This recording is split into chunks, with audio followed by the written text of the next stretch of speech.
Hello, fantasy baseball fanatics. How you doing? Welcome to the Fantasy MDs Baseball Podcast. Today is Wednesday, June 20th, 2022. This is our 40th episode already. We're getting there, Matt. We're doing a little something here. But if you guys enjoying the podcast, you've been listening, you like what we're talking about, we totally appreciate it if you give us a little 5-star rating wherever you listen. If you throw a little review, that helps a lot as well. If you're watching on YouTube, if you subscribe, hit the little bell, gives you, notification every time, we throw out a new video. And, if you guys have not heard, we're doing a little baseball card giveaway. We got 4 cards, some pretty good ones. Got a nice little 19, I believe it's 89 Mets set, or 86 rather. So if you guys are interested in that, just go to, any of our socials. You see a little me with the Yankee hat, Yankee jersey on, just pop that video on. It'll give you all the details for that. I'm your host, Dominic Martino, here with my brother, my co-host, my partner in crime, my best friend, Matthew Arnay. Matt, how we doing today, brother? I'm doing great, man. I hope I can live up to that announcement. Brother, you do every week. You do every day, my brother. You totally do. Oh man, I'm doing good, man. Life is good. I'm off for the rest of the week, going on a bachelor party. So there we go. I don't know what kind of shape I'll be in on Nice. Monday. On Monday, guys, but I might look a little decrepit. So fair enough, my brother. Guys, that All-Star game was great last night. If anybody caught that, I had to throw on the little. I'll give you guys a little spin. I got the Stanton on. Guy, he went out there, broke a hole in the game. Him and Byron Buxton went back to back with the home runs, and that was the end of that. The home run derby was awesome. If you guys saw, what Julio did, and but we got to give all the credit in the world to Mr. Juan Soto, and that's our finger on the pulse for today. We're going to talk about Juan Soto for a little bit here, guys. Looks like he's going to get traded. If the Nationals want to get anything out of him, now's the time to act. It doesn't look like he wants to resign there. They're not doing anything to make him want to resign there, right? So I just want to point this out real quick, guys. Last year, Juan Soto, jumped in the home run derby. He had a slow first half last year too, and the home run derby made him break out of that slump. I'm going to actually read you guys what Juan Soto did in the second half of last year, right? 73 games, 63 runs, 19 bombs, 55 RBIs, 3 steals, and he hit 333, right? And once again, that's 258 at bats, 73 games. So the guy was a house on fire going into the second half. We all know those numbers don't look as good this year in the first half, right? He's only hitting 250 so far, but he does have 20 bombs. He's got 5 steals, 43 RBIs, 57 runs. Right now is the time to go out and throw a buy low in Dynasty and redraft in any kind of league right now, because I think, and I know my brother Matt's about to rant in a second about how good Juan Soto is and the second half that he's going to have. So I think right now is the time to go out there and you do what it takes to get Juan Soto on your team right now. That's my opinion. I agree because with the whole Laring trade, it's going to add to his fantasy value. I mean, that second half, I think is coming just like last year. Hey, who knows? Maybe he's just a slow starter, or maybe it's just the man who wants to win. So that's the other thing. This is the other caveat. He may explode even more than he did last year because I don't think he's showing up to play every day. He puts a smile on, he waves to the fans, he hits and whatnot. But it's hard to go out there and lose almost 6 out of the 7 nights a week, right? So, do you think that's going to affect a guy's mentality to want to swing for the fences? Yeah. So I think the second he gets traded, it's going to go to a whole nother level. And on top of that, I think the home run derby is going to get him right, just like it did last year. So we may see some crazy, crazy second half. And not for nothing, I guess we could start talking about teams, about where his possible landing spots are. Let's go for it, Matt. Where do you think he ends up? Personally, I'm thinking the Yankees, and I'm not just being a Yankee bias. You have Aaron. I love that. Yeah, you have Aaron Judge screaming to get him, right? He's like, I want to win. Let's win now. Let's get Juan Soto. We can't let this guy pass, right? Not only that, but just because one big guy saying I want this guy doesn't mean they're going to get them. But Yankees have one of the deepest farm systems in the league, hands down, right? We have a lot of people that we can offer. Hands down, the number one note I could think of is I don't know, Hassan Dominguez. Yeah, I don't know if people know who he is, but he's pretty much just another Aaron Judge, 6'8", whopping like a bajillion pounds. If anybody watched the Futures game, Mr. Jason Dominguez hit a pretty nice home run in that game. He looks absolutely great. He crushes the ball. Yeah, he's probably one of the best prospects that's going to come up. And you know what? Here's the deal. Like, oh, why would you trade him then, right? Well, here's the thing. He's unknown, right? And whereas Juan Soto is what, 23, I think. Yeah. So he already has a World Series.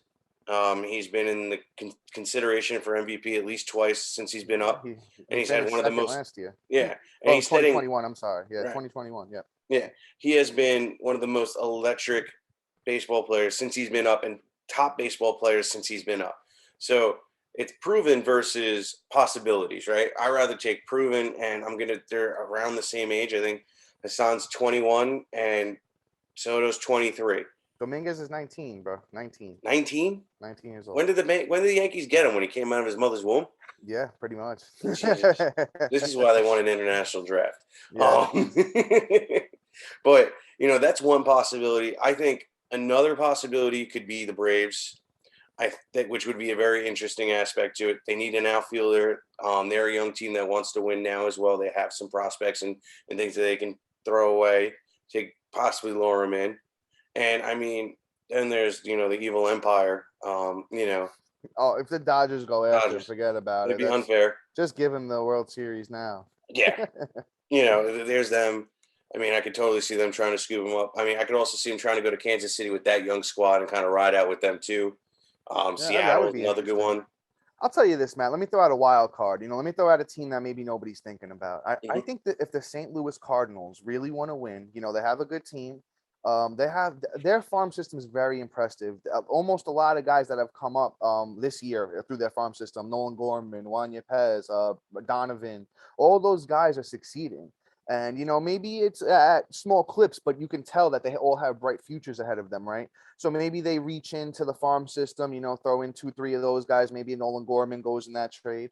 But I could see the St. Louis Cardinals if they really want to go for it, because they do have a pretty good team there and they got a chance to win it all.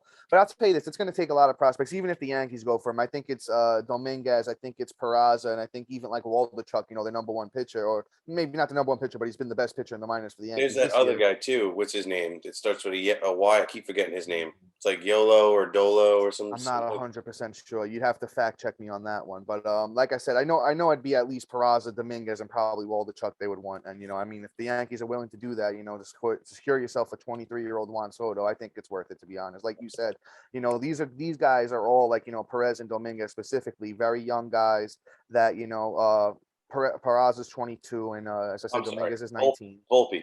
Oh yeah, Volpe. There you go. Volpe. Yeah, Anthony Volpe. Totally. Yeah, and Volpe might be in that trade too. But you know what? As we're saying the Yankees have the prospects to do it. Team Yeah, like the Cardinals has the prospects to do it. The Dodgers have enough to do it. So I think he winds up on a team that's contending for a championship, which will make him happy. As Matt said, it's really tough to get wake up every day and knowing that you're going to lose most of the time, even though if he goes 4 for 4, hits a home run, 3 RBIs, they're still probably going to lose the game because the pitching there is terrible, and it's just a tough environment to be in for Mr. Soto. And he's in for a big second half, guys. So I think the best advice that we can give you here on the MDs is that he's going to wind up on a good team. And he had the big breakout in the second half last year, and we think he's going to do it again this year with winning the home run derby. Last year he didn't even win the home run derby. This year he won it, so he has even more incentive to go out there and play hard. It just looks really, really bright future for Juan Soto. If you can go out there and let's see. On my big team, I mean, Matt has him, in that league, so I know I'm not getting him. But I'll just give you guys an idea of what kind of offer I might throw out for Juan Soto in my keeper league, right? So let's see. I have a pretty good team. I'm in first, so I'm doing all right. But I think it takes at least, for even to get somebody like Matt who really knows what he's talking about to listen to me. I'd have to throw out like an Austin Riley and like I don't even know. I definitely a pitcher. I'm looking at my pitching. Maybe like Austin Riley, Spencer Strider, and Christian Javier type of trade. And I don't even know if that gets it done. But you got to go in young guys that are doing well and something along the lines of that to even get the conversation started. And I'll let Matt comment because Matt is a Juan Soto owner, so he could probably tell us better what he'd be looking for. personally, I wouldn't even do that. Yeah, fair enough. I don't blame you.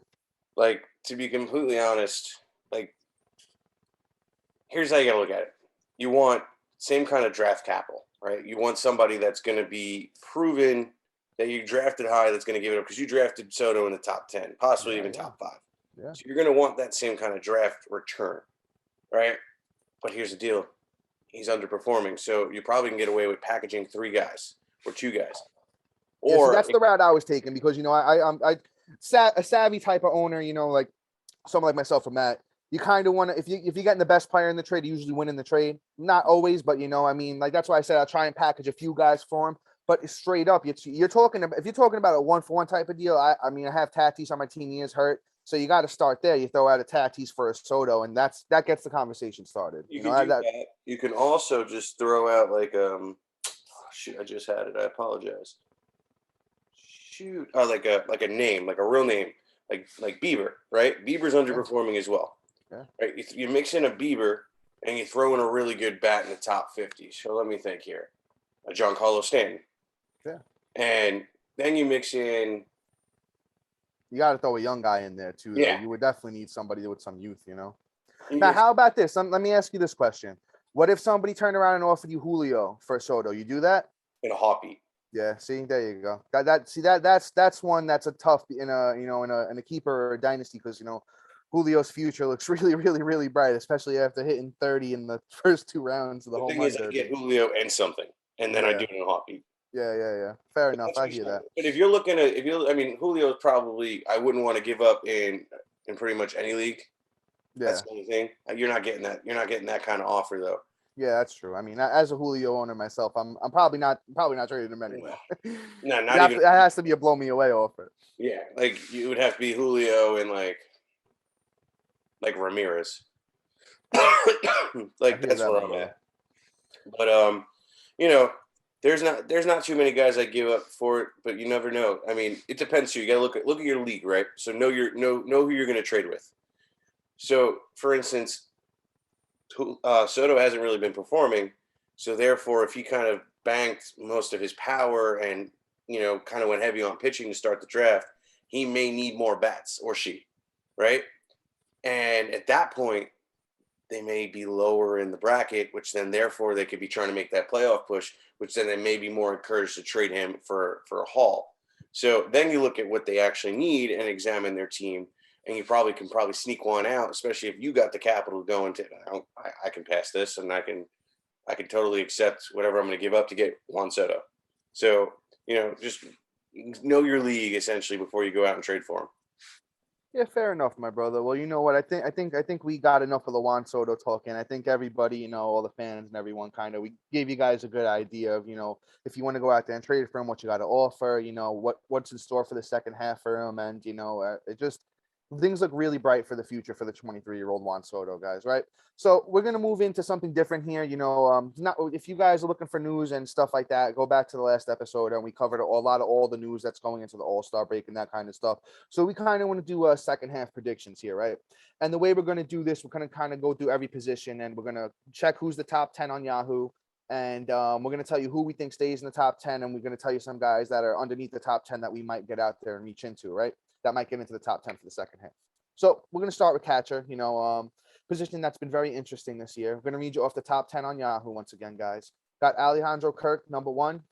JT Realmuto, number 2. Wilson Contreras, number 3. Will Smith, number 4. Dalton Varsho, number 5.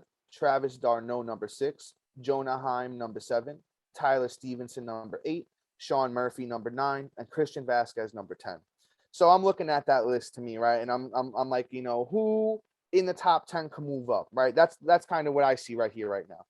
Guys, Tyler Stevenson's been hurt, banged up a little bit, so those numbers are even a little low. And let's read you off his numbers here. Tyler Stevenson, 166 at-bats, right?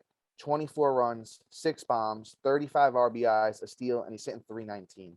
Now, when he got hurt, unfortunately, I didn't have the room on the IL in my league. I had to drop him. And I'm regretting it because he just came back and he's hitting the same way he did, before he went down, right? So he's been back for 1, 2, 3, 4, 5, 6, 7 games. He's got a hit in all but one of them. There's a 3-hit game in there. There's 2 2-hit games in there. He's got a bomb, 4 RBIs, 3 runs. I don't know if he's a trade candidate. The Reds might look to trade him because, he does have a lot of value. So if he winds up on a better team after the trade deadline, I think he's only going to get better. But, it's a great park to hit it in Cincinnati. I wouldn't be shocked if a guy like, Tyler Stevenson moves up into the top 5. If I had to pick anyone that's going to go down, maybe Dalton Varsho a little bit. He's only as high up as he is because he has 5 steals. He's hitting 233, which is not impressive. 12 bombs is all right for a catcher. The counting stats are okay with 45 RBIs and 39 runs, but he's on that Arizona team, so I don't think things get any better. And a lot of those numbers are from, earlier in the season. And I'll give you one guy that may not be in the top 10 right now that can get in there. You know what? Somebody that we've talked about a bunch on this podcast, MJ Melendez, right? And I know that's one of Matt's boys. Um, I think he has a lot of power in that bat that's been untapped so far this year. He does have 9 bombs and 212 at bats, which is pretty good. But that batting average is a little low too at 217. I think he can wind up being a 230, 240 hitter, maybe even 250 in a good year with a lot of power. So, he's only 40% owned. If he's out there in your leagues, you're hurting that catcher, you're in a deeper league and he's available. I definitely think he has top 10 potential for the rest of the season. Matt, my brother, anybody here in the top 10 that you want to speak about? Anyone you think that's not in the top 10 that can get in there? Anything of the sort? I mean, I agree with Melendez. I think Melendez is probably going to get it turned on. He was starting to heat up. He's been a little hot and cold, but I think that the second half, after not going to Toronto, getting that real rest and seeing what's up, and kind of probably getting a little focused, he can come back and smack you out a whole bunch of bouncies. I Oh think he's yeah, going to light it definitely. up and send the ball across yard all day. Yeah, yeah. I'm really excited to see what he's going to do.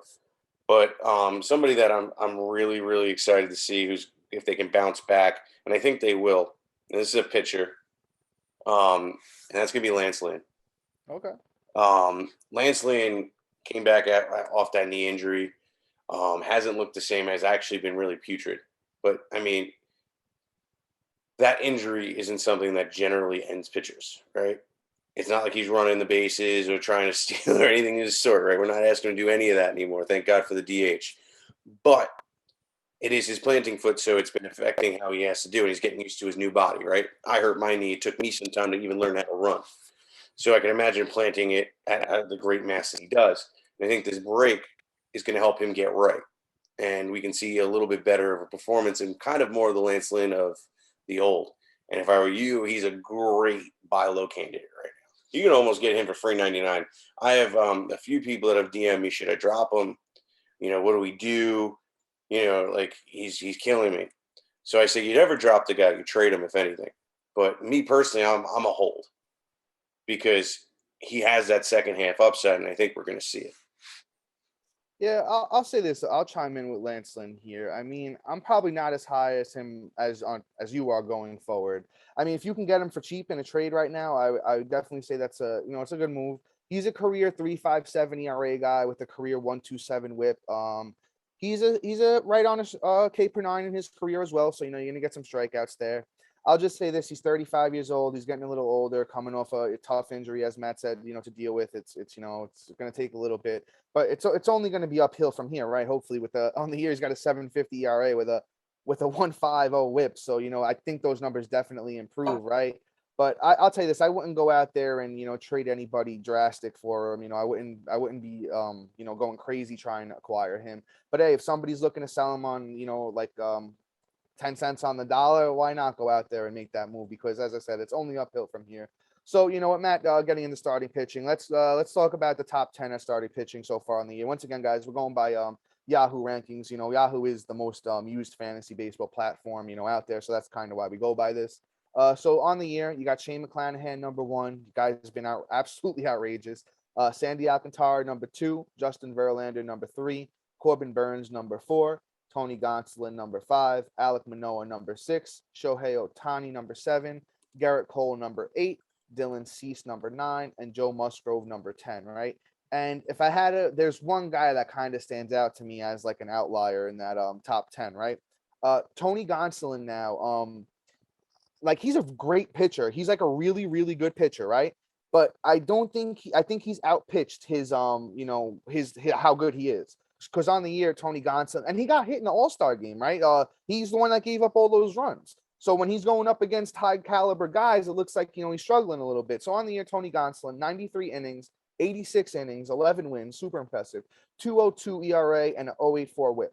So he's somebody that I would be looking to trade right now and get as much value back as I can. because there's a lot of value there right now. He's on a great team. He's I would bet big money that he does not perform to this level in the second half. I don't think he has a 2.02 ERA. I don't think he has an 0.84 whip. Even if he has like a 3.2 ERA with like a 1.10 whip, that's still not nowhere near as good as he is right now. So if you can go out there and trade him for a Dylan Cease or a Joe Musgrove or an Aaron Nola or some of these guys that are behind him, I would do it in a heartbeat. Or even if you can go out there and get yourself a bat like you need, if you can go out there and get a Stanton, who I think is going to have a big breakout second half, or a Chris Bryant or that type of guy, right? Go out and do it. Go get it done. Don't sit back. Don't be passive about it. Go out and do it. If I had to pick someone that's not in the top 10 right now that can get there, actually, Matt, I'm gonna go with one of your boys again because I just see the name there and it stands out to me. Julio Urias. I think Julio Urias, has been rebounded from a very, very tough first half.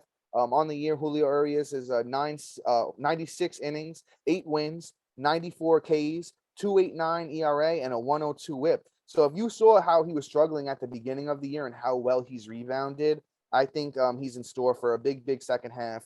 I don't know if you can go out there and buy low on him right now because he's pretty much almost a household name as far as fantasy baseball goes at the moment, and he's picked it up a lot lately. But if I had to give you somebody that's not in the top 10 that I think could get there, I think Urias has a great shot at. Great call out. Love it. I really do. And personally, I'm right there with you on selling him. I think that he's gonna probably start flopping. I'm not fully, but enough. And that's Enough. Gonsolin, right? Yeah, enough to make you like regret keeping him. So I think this is the right move. It's a good trade target. Look at somebody that's been struggling maybe too. Like, so funny enough, I don't know if you guys know about my boy Gilly Gilly, right? Oh, He's had Logan a rough Gilbert. go. He's only had one good start, and he's been very up and down, but I think that's going to be corrected, right? So he's been getting lit up, and somebody may be on the fence, especially in redraft leagues, right? Dynasty, you probably won't touch him with a 10-foot pole because you're not getting him. But he's a great trade target. He's going to bounce back. He's going to figure it out, and I think you can probably drop Gonsolin for Gilly, and he's going to end up being a way better second half, and probably help you get that playoff and possibly that ship. I think that's a savvy trade, man. I like that. That's a savvy trade, and I know you're saying in Dynasty and Keeper it'll be harder, but if you can pair Gonsolin with a bat, like somebody that's a little older, that's doing well, that's overperforming, and get yourself a Logan Gilbert for next year, the way that the Seattle team's looking, I think that's a savvy trade. Yeah, I mean, I'm looking at it just from a perspective of like, okay, who do I trust going into the second half, right? And I trust Gilly hands down. And another guy I really like too, and he started off the year hot, and that's Pablo Lopez. Oh yeah, another one He's of your had boys. he's had a bunch of terrible starts over the last couple of games, and he kind of looked like he figured out against I don't know Pitt. He had one tough game, and that's going to be the Mets, and then Washington. Lit up against St. Louis, pitched good against Colorado at home. Mets lit him up, had a 10 ERA. Lit up against Houston, got lit up against San Francisco, and he got lit up against Tampa Bay. Matt, do you have Pablo Lopez's numbers on the year handy? It's awesome. Yeah, I On the would love year, to hear those. he has 104 innings, six Ws, 101 Ks, a 2.86 ERA, and a 107 WHIP. Now, Yeah, numbers sound like, oh my God, why are you telling me to trade him right now? Well, because he's going to bounce back one, and he can make his way into the top 10. He was the number one pitcher for 2 months, and then things kind of fell apart. So I would take my bet on him as well. And the reason why I say you can do it because you're trading probably the number 2 or number 3 overall pitcher, and his numbers are fantastic right now. With the 2.02 ERA, I think that somebody's going to be like, "Oh, they're stupid. You're going to trade me that for that?" Yeah, you can probably get Pablo Lopez and something. So I think those are my 2 trade targets when I'm saying I'm trading him. And another guy to sell high on is Miles Michaelis. He's right outside the top 10. Oh This Lord, I guy, think we did like a whole episode about yeah, this guy. I'm surprised he's even doing this good. I'm shocked. He needs to go. He's gonna flop. He's gonna flop hard, and he's gonna mess up your whole second half. If I'm wrong, whatever. You can get a haul for this guy. I'm on board with Matt's saying, but you know what? There is like a sneaky 20% chance he kind of keeps it up because he might have figured something out. I haven't really done my deep dive into his mechanics and all that stuff, but something about him, he seems like a different kind of pitcher. But I still would sell high on him. He's like he's like a Tony Gonsolin light almost, where Yeah. like, yeah, he's still overperforming, but some people might, be savvy enough to realize that he is overperforming. I think with Tony Gonsolin, most fantasy owners be like, oh, Tony Gonsolin's been so good, blah blah blah, Yeah. that type of ordeal. But I mean, it's the same thing with him, and I think you could probably pull out a Urias for him again, Gilly again, Lopez, If you could do any of that, guys, yeah, you got to and do it. You something, got to do it. You got to and do it. something. You can probably get a really nice package. Like Michaelis or Gonsolin can be a centerfold of you scooping up like shoot one of these pitchers who are on the downward turn that they probably have a bad taste in their mouth right now how they're performing, and then sneak in a really nice bat like I don't know maybe Jazz Chisholm who's hurt right now. Oh yeah, if you guys could do something like that, you totally need to And go do I it. think it's obtainable because this is the second time Jazz has been hurt, right? And this is how you consult to him too. He's been hurt. He did this last year. He might slump now. He ain't gonna slump. He's gonna be incredible. But this is the selling point, and this is also something that could be running through the fantasy owner's mind as well. And I think that you know what, you can sneak him out. You could sneak out Giancarlo Stanton too. He'd be If you like, could, oh, that like I'll tell you this. Yeah, I think Stan's in for a huge second half, guys. same. The batting average is going to come up and all that type of stuff. But let's move on from starting pitcher. Let's head over to the first base side, right? Mhm. Just going to read you guys off top 10 real quick. Once again, this is on Yahoo. We got Paul Goldschmidt number 1. Guy's been absolutely on fire the whole season. Freddie Freeman number 2. Austin Riley number 3. I know he may not be eligible at first base in other leagues, but he is on Yahoo. CJ Cron number 4. Pete Alonso number 5. Kyle Schwarber number 6. Anthony Rizzo number 7. Vlad Jr. number 8, Josh Bell number 9, and then Jose Abreu number 10. So if I'm looking at the top 10 right there, if there's anyone I think that's going to fall out, I think it's Josh Bell. I don't think Josh Bell is going to hit over 300 for the whole season like he is now, for the rest of the season like he is now. He's hitting 311, 49 runs, 13 bombs, 50 RBIs. So he would be my guy to try and trade out of all the first basemen. And if I had to reach down and pull somebody up that I think is going to be, top 10 potential, might not get there, but definitely the potential. Well, I got 2 guys. I'm going to throw out 2 names just because I like them both. Ty France, obviously, I'm so happy he made the All-Star game. Very happy for him. I told you guys in the preseason, he was, I think he was my breakout, at second base. Guy was a monster in the minor leagues, had a great college career. He's just a very, very talented hitter. So if you can go out there and get yourself a Ty France, I know a lot of people know who he is now, but if you can go out there and get him, do it. And my other guy, is a guy who's having a sneaky good season, and that's Andrew Vaughn. I don't know if he's eligible at first in all leagues, but he outfielder, for the Chicago White Sox. He's eligible at first on Yahoo. That's why I'm talking about him right now. But he's only 70% owned. He's got 36 runs, 10 bombs, 48 RBIs. He's hitting 301 and only 279 at bats. He was a very highly touted prospect as he was coming up, and he's finally fulfilling, what a lot of people thought he would do. Power's a little bit low, but I think, he's in store for a very big second half. I agree. I agree. Now, I agree with also trading Josh Bell. And you don't have to look too far down. Right now, to be completely honest, the guy I'd really go after would be Matt Olson. Wow, yes. Matt Olson has been underperforming. He's been hot as hell. And the owner is probably like, well, I don't know if he's going to do this again. Maybe he'll cool off. But I think this is the Matt Olson I have projected to be my number 2 overall first baseman coming into the year. I just didn't factor in my philosophy. For some reason, I just skipped him, But the second half looks very bright. Looks like he finally figured it out. Looks like he's starting to like Atlanta. And they're grooving. And I would try and get in on that while it's still hot, right? So I would try and drop like a Josh Bell and trying to acquire him because I think he's going to – the sky's the limit. And if you could do like a Josh Bell and Tony Gonsolin and go out there and get Matt Olson, you do that in a heartbeat, Mm-hmm. Well, you probably get and a lot more. You get a lot more. It wouldn't just be Olson. You'd snag something else. Trust me. I'd even trade Rizzo. I mean, the guy's hitting bombs, but he's killing you in batting average. So, like, he's another one I'd probably go after and, make a trade offer for a good pitcher or a pitcher bat kind of combo. First base has actually been pretty damn good this year. I'm very surprised. The top 10 is all within the top 63 overall players. Yeah. So I'm very, very impressed. Actually, top 50, which usually that doesn't happen for a position outside of outfield usually. So, first base has been well above what I thought it was going into the season. I thought it was a little ugly of a list, and I didn't like anybody really after 5. But hey, we got a bunch of performers here. So, it's a very how do I put this? A very rich thing, rich position. But at the same time, a lot of these guys weren't even expected to be in the top 10 at first base. So these were all waiver wire pickups, which means these guys scooped them up, and a lot of teams probably still don't have a first baseman, which then you can leverage again. Yeah, Matt, you're 100% right there. But that's enough first base talk. Let's move over into second. In second base, once again, Yahoo rankings we're going off here, guys. Trey Turner, number one.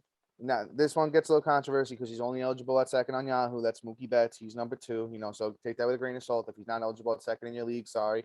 Brandon Drury, this is one's crazy. I'm before I even go any further, he's the sell high guy. He's the one that you want to, and you know what though? I think Cincinnati might trade him, so there is a chance he might wind up on a better team. But I'll tell you this, he might wind up in a worse hitting park because Cincinnati is one of the best hitting parks in all of baseball. But let me keep moving here. Tommy Edmonds, number 4. Marcus Simeon's number 5. Trevor Story's number 6. Jose Altuve's number 7. Jazz Chisholm's number 8. Luis Arraez is number 9. And DJ LeMahieu is number 10. So as I said, I think the obvious one to sell high on is Brendan Drury. On the year, he's at 309 at bats, 56 runs, 18 bombs, 52 RBIs, 2 steals, and he's hitting 278. So those numbers look good right now, but he's never really done anything like this before. So it's kind of like an outlier. If that's what I like to say anyway. So a lot of times you see an outlier, you should really count it as an outlier. Don't unless it's like a young kid. Unless it's like a young kid coming up, learning the game a little bit. But a guy like him that's been around for a long time and has never shown it before, to me, it says that, yeah, you know what, maybe he even keeps it going a little bit longer, but it's not gonna be a long-term thing with him. He's not gonna be a fantasy baseball staple. So if you can go out there and trade him, once again, we've given you guys a lot of targets to go after, kind of moves to make. You could package him in a deal and go and get you some of the guys we've been talking about. Go ahead and do it. But if I had to pick somebody down here, scroll down a little bit, somebody I think that could get into the top 10. Whit Merrifield, man, I know he's a little banged up and he's been a little banged up all year, but you know what? He's a great steals candidate. That batting average is going to come up. On the year, Whit Merrifield's got 45 runs. He's got 5 bombs. He's got 36 RBIs, 14 steals, and he's hitting 240. He's usually way closer to a 300 hitter. I think for the second half, if he hits you 300 with another 14 steals, a lot of runs, he's on a great team. Bobby Witt's heating up. MJ Melendez is heating up. They called up Vinny Pasquantino, the Italian breakfast. He's heating up. So, I think it's a great move if you can go out there, you can get Whit Merrifield nice and cheap. Yeah, I completely agree. Like, Merrifield's a great trade target. Jorge Polanco is another great trade target. Love that one. Dom actually told me about this because I was pissed about how bad he's been, and then he came back from the injury, started heating up. And Dom filled me in on the fact that, hey, he's more of a second half kind of guy. And I'm gonna get you his second half stats from last year while you're ramping. He's a very hot second half kind of player. So at this point, get him before his value just goes through the roof. And Dom, do you have the stats? I'm working on it. I'm getting it. I'm pulling. I think that he's you know how baseball reference is. Yeah, All right, hold on. I got it. So last year for Jorge Polanco, right after a tough first half last year, Jorge Polanco hit in the first half 49 runs, 12 bombs, 43 RBIs, 7 steals, 252. That was 82 games. So in 70 games, Jorge Polanco in the second half last year had 275 at-bats, 48 runs, so 1 less run, 21 bombs. He hit 9 more bombs in 12 less games in the second half, 55 RBIs, so he 12 more RBIs, 4 steals, a little bit less on the base pass because he was hitting way more bombs, and he hit 287. So, Matt hit the nail on the head. Actually, Matt, I love that one. That's a great one. If you guys can go get Jorge Polanco on the cheap right now, you go and you do it in a heartbeat because he's going to have a monster second half. The team is better than it was last year. Correa has been pretty good. I think he bounces back, and man, I'm high on him, Matt. I like that one. Good call. Thank you. So, guys, with all that being said, we're going to head into third base now. And third base has been an interesting position so far this year, kind of underperforming in a lot of different ways. So, once again, guys, going through Yahoo rankings here. Number 1, Jose Ramirez. Number 2, Rafi Devers. Number 3, Austin Riley. Number 4, Manny Machado. Number 5, once again, Brandon Drury. You guys know how we feel about him already.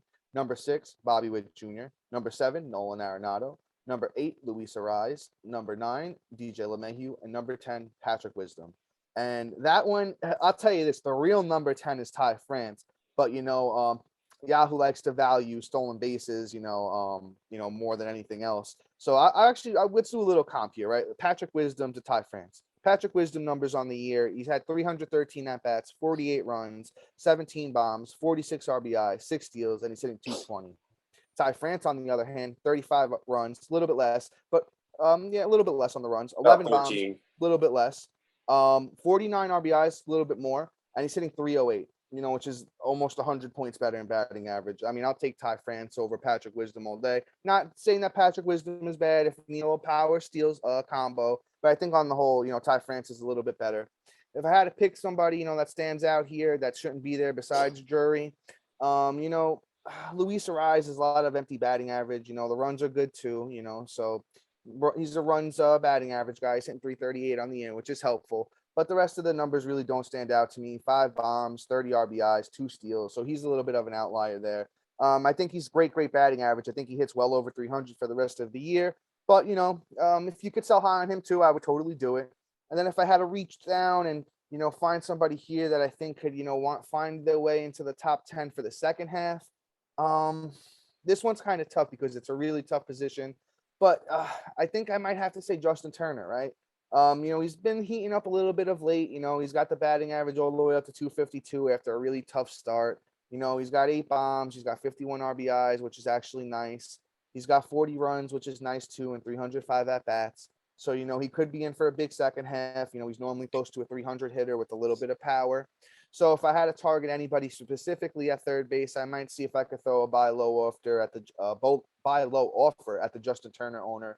Otherwise, it's a really, really tough position, guys. There's not many other people, maybe Santiago Espinal, who's only 35% owned. He wound up making the all-star team.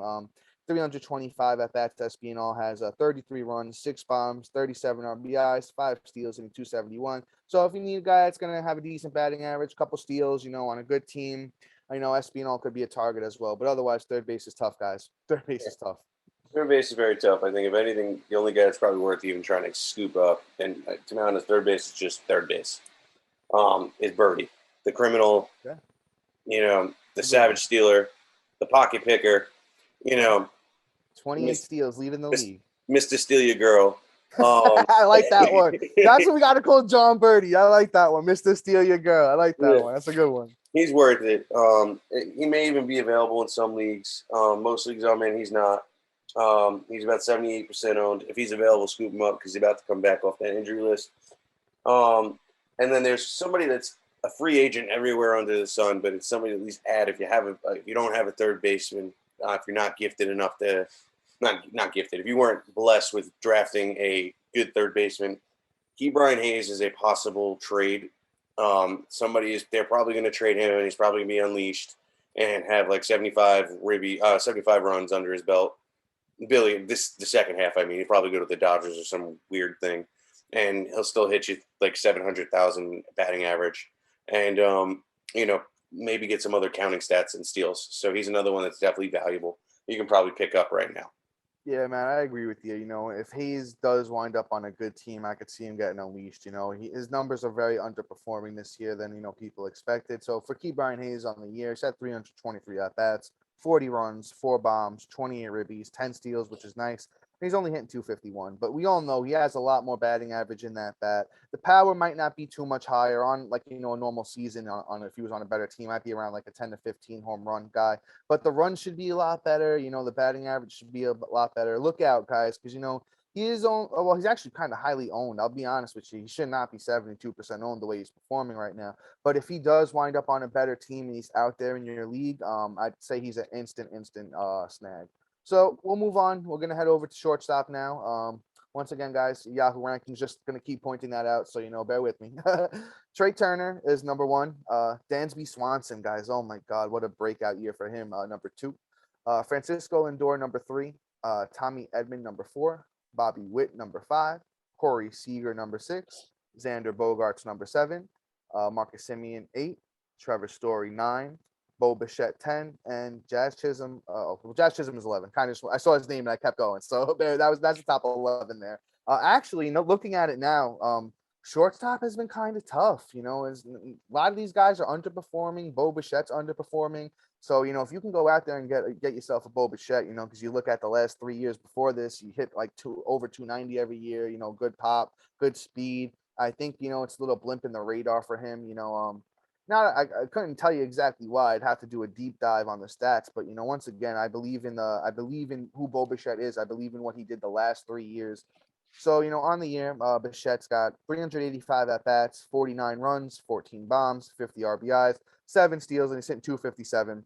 So that batting average is going to come up, guys. He's not a 257 hitter. He's way closer to a 300 hitter. If you can go out there and snag him, I think he's the buy low and at shortstop right Yes, yes, yes, yes. I completely agree, but who knows if people are still holding out because they invested probably a top three pick in him. now. Yeah. So, you're probably going to have to give up somewhat of a value, but there's a couple players that probably would, like Tommy Edmonds, who finally is breaking out. If you're a truther, you know what he can do, but at the same time, he hasn't been able to do that for the last 3 years. So this may be a 1 year wonder. This may be the first half of greatness and flop. Do I feel that way? Not exactly. And to be honest, too, I mean, the only reason he's even ranked this high The 20 is steals. right. He's 20 steals. He's only hitting 260 on the year, 7 bombs, 64 runs, and 33 ribbies. So like somebody's probably low on Bob, and probably is like we'll see what happens. You might be able to scoop him out. I don't know, but usually don't trade a shortstop for a shortstop 9 out of 10 times. But that's somebody that I would say target. Other than Yeah. that, I mean, only person I'd probably trade away, and you may think I'm crazy, Go ahead. is if you're struggling for power, right? If you're one of those teams that aren't experiencing the power flow, the player that's probably killing you the most is probably Xander Bogaerts. He's not really a home run guy, right? He's going to get you 23, 25 max on the year.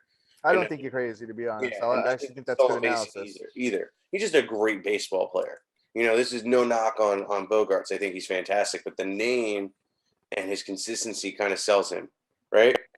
So what I would say is trade him for somebody with pop and try and get something done in that way. And he'd probably be your best possible trade target and selling high. Because yeah, he's going to finish high, but he's not going to get you in the categories you probably need to catch up in.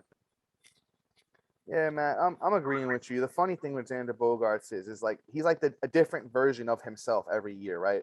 Because Yeah. one year, like if you look back to 2019, he hit 33 bombs with 117 ribbies, and then you go to 2020, he was more of a steals guy with the 8 steals and a lot of runs.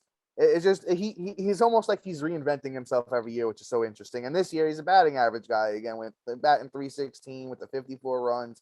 The power's a little bit low, only the 7 bombs, the steals, he's at 5. You know what, maybe he winds up, being a little bit more sneaky on the base paths, in the second half because he's not really hitting a lot of those home runs. But once again, guys, if you can go out there and trade yourselves, if you have another shortstops that's serviceable, you could trade Xander Bogaerts, get you, like a nice little pitcher or something along the sorts of that if you need. I would go out there and make that move, guys. Real quick, I do want to point out somebody that is also kind of a little bit underperforming, been a little banged up this year. Someone that I'm personally high on. It's Carlos Correa. He's been a little banged up this year, a little bit hurt. But you know what? If he wants to, because he can opt out. He signed a 3-year deal, so he can opt out after every year. So I think he was expecting himself to do what Aaron Judge is doing, and performing to get that the next big contract. He's been a little bit underperforming this year. So on the year, Carlos Correa, 269 at bats, 39 runs, 11 bombs, 33 RBIs, hitting 279. I think he's in for a big second half. So if you can go out there and you could, buy low on him and get him on the cheapies, I think, that's a good move. If you can go out there, throw out a Tony Gonsolin for him, or Matt, who else did we say a starting pitcher we were looking to get rid of? Tony Gonsolin and who I else? mean, I wouldn't even throw a Tony Gonsolin. I'd try and just sneak Correa into the trade. Yeah, Like yeah, yeah. his Correa has just been atrocious. His phalanges are just up there. I Um, will say that he is a little bit injury prone. That is true. and to be completely honest, like he's fantastic at times, but like this is kind of like what we see though. He gets hurt and then he sucks. Like Yeah, I'm just not a fan. He was on my do not draft list this year. I didn't want to fair touch him enough. with a 10-foot pole. I knew this was going to happen. He's probably the biggest flop. And to be completely honest, I mean they might want to Bobby Bonilla him because he's bad. Well, I'll be honest.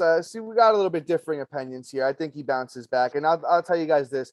If it's not the second half this year, as Matt and I always say, it's tough when you go into a new team on the first year to, get adjusted and do everything right. Because if he doesn't have the big second half, he's stuck in Minnesota for another year, collecting that I'll big cry. paycheck.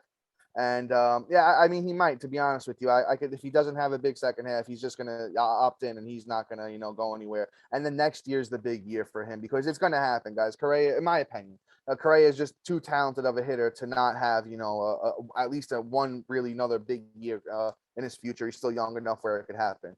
I'll But with all legitimately that being cry. said, go ahead, Matt. Go ahead before we move I'll on. legitimately cry because he's just destroying my boy Royce Lewis.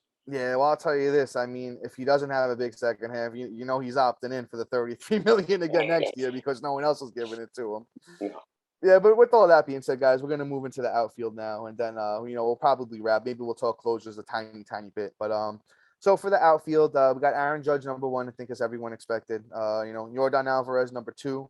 Guys, if you listen to us, I ranted about this guy, all off season. Julio Rodriguez number 3, and You're welcome. guys, it's only gonna get better. Mookie Betts number 4. Kyle Schwarber number 5. Bryce Harper's being hurt, still number 6. Luis Robert number 7, Mike Trout number 8, Kyle Tucker number 9, and Brandon Drury. There he is again at number 10, guys. I'll just keep saying this. Get rid of him, trade him for what you can, and keep it going. Actually, this top 10 is kind of almost spot on. I really like everybody there. Maybe Kyle Schwarber's a little high, but those 29 bombs, 62 runs, and 58 RBIs, and chipped in 4 steals is really helping you. The only category he's not is the batting average, obviously at 208. But I still love everything that Kyle Schwarber does. He's going to finish the year probably. I think he might lead the league in home runs, or if not, he's second to Aaron Judge. He's going to wind up with 40 plus, in my opinion. But if I had to reach down and tell you guys, somebody to, to look after in a trade, and it's got to be Giancarlo Stanton, right? I know he's got the 24 bombs and the 61 ribs, but he's only hitting 237, and that's a career low for the guy. He's normally like a 260, 270 hitter. Just go back the last few years and look. I think he's primed for a big second half. I think being home in LA for him was a big thing. He won All-Star Game MVP. I think he's gonna break out, guys. If you want one more name here, I'll even go the guy right under him, Cedric Mullins. I think he's in for a big second half as well because he's been very hot the past month. He's got 19 steals on the season. He's got 49 runs. 7 bombs isn't what you really expected, and the 36 RBIs either, and the 256 batting average. But the 256 batting average was from a tough start. I believe he's hitting 280, 290 over the past month.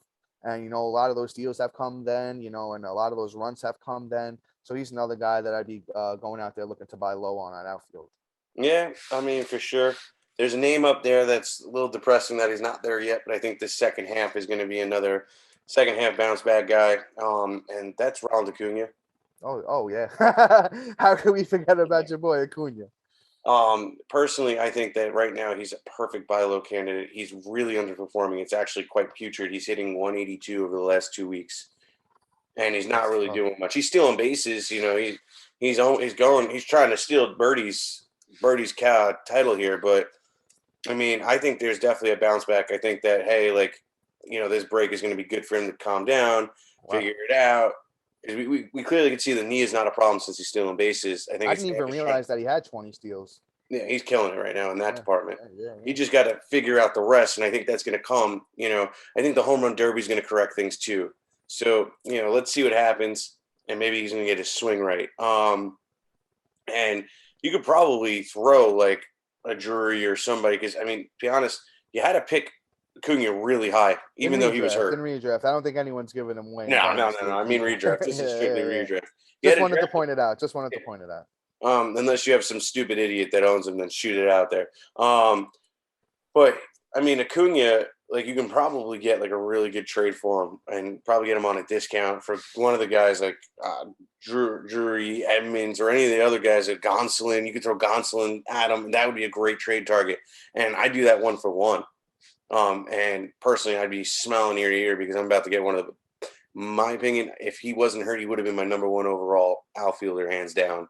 I I think don't he's the blame you. best player of baseball when he's healthy. So, you know, Yeah, he's definitely one of the top players in baseball when he's going at the way Acuna normally does, right? I'll say this: I think we see a little trade off because he's not hitting the bombs like we expect on the. I'll give you Acuna's numbers on the year. 230 at bats, 38 runs, 8 bombs, 22 ribbies, 20 steals, and he's hitting 265. Once again, that's Ronald Acuna of the Atlanta Braves. I think it's a trade off here. I think the steals come down a little bit because he's not going to be on first base as much or second base because he's going to hit more home runs. I think Acuna is going to give you 20 bombs in the second half, and he's going to hit 280, 290. Those runs are going to be up. The RBIs are going to be up. He's on one of the best teams in baseball, if not the best team in baseball. And as Matt said, if you can go out there and send a sneaky offer for him, maybe Gonsolin and Drury, or Gonsolin and like another bat, or just somebody that's basically you want to get 2 overperforming guys, put them in a package. And this is redraft, and you send that trade for Acuna, and hopefully it goes through, right? So guys, we're gonna wrap here. Let's talk a little bit of closers. Why not? Actually, it's let's sort it this way. We're gonna do the top 10 guys, top 10 saves, who players that have top 10 guys in saves right now. Let's do it that way.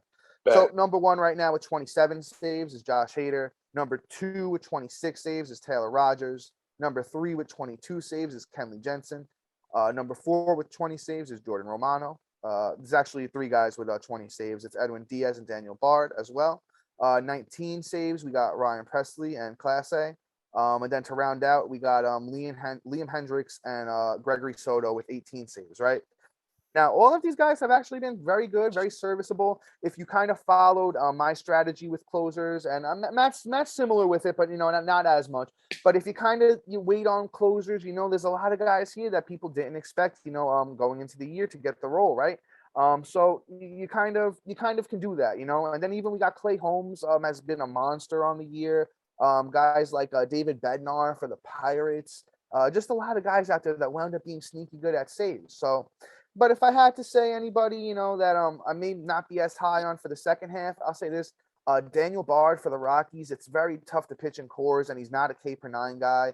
Actually, he is a K per 9 guy. Sorry about that. He is a K per 9 guy. But I think with the 2.02 ERA and the 101 WHIP, those numbers might come up a little bit. So if you could sneak him into a trade as well, that's very, very good. Now, if I had to go the other way and say somebody that could sneak into the top 10, I think it's Paul Sewald, guys, because he's just been since he's gotten the role, he's just been like a house on fire. Paul Sewald on the year, he's got 36 innings, 43 Ks, 3 wins, 12 saves, a 2.45 ERA, and a 0.7 WHIP. And on that Seattle team, guys, they just keep winning. I think it's 14 in a row, and I think they're in for a big second half. And even if they don't win, I think the games are going to be close. So he's my guy. If you wanted to go out there and get yourself a sneaky good closer, I would target Paul Sewald in a trade. Not a bad pick. I think Raisel Iglesias is somebody that's probably going to pop himself, if not break the top 10, at least come really close. I think he's underperforming right now. He's been getting hit a little bit, but I think it's still his role. So I like the whip, though. He has a good whip on the year, though. It's a 103 whip. So that kind of indicates that he's kind of been better than the results have shown with the 4.5 ERA for Raisel. Exactly. So I like him.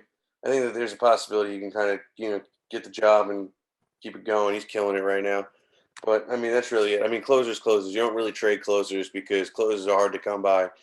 It's like legit, striking oil in your backyard. So, yeah, well, I'll tell you this. I'll say let's say you went out there and you got Josh Hader, and then you got Taylor Rogers later, right? Because Taylor Rogers was going later in drafts. So if you have the 2 of them, and then you were able to pick up a Clay Holmes or a Gregory Soto or a Sewald or a guy like that. So if you have an abundance of them, sneak one in. You're right there, my brother. just slowly dying. It's fine. Yeah, so my thing is if let's say you got 3 or 4 really good closers, you sneak one in. You sneak one into a trade. Like, Taylor Rogers has slowed down a little bit recently. He's been getting hit a little bit. So if you sneak him into a trade with those really good numbers, the 26 saves, the 44 Ks and 37 innings, a 0.98 WHIP, ERA is a little high at 3.82. But if you sneak one of them in because you got the abundance, do it, guys. The point of us going through all of this was to point out guys that we think that are going to have good second halves, and guys that we think are going to struggle a little bit. So what you want to do is you want to take the guys that we think are going to struggle a little bit, and you trade them for guys that are underperforming. So, that's basically what we were trying to do here, go through all the positions and give you the MD's thoughts going forward into the second half. But you know what, Matt, I think we're going to wrap here. So guys, until next time. Peace.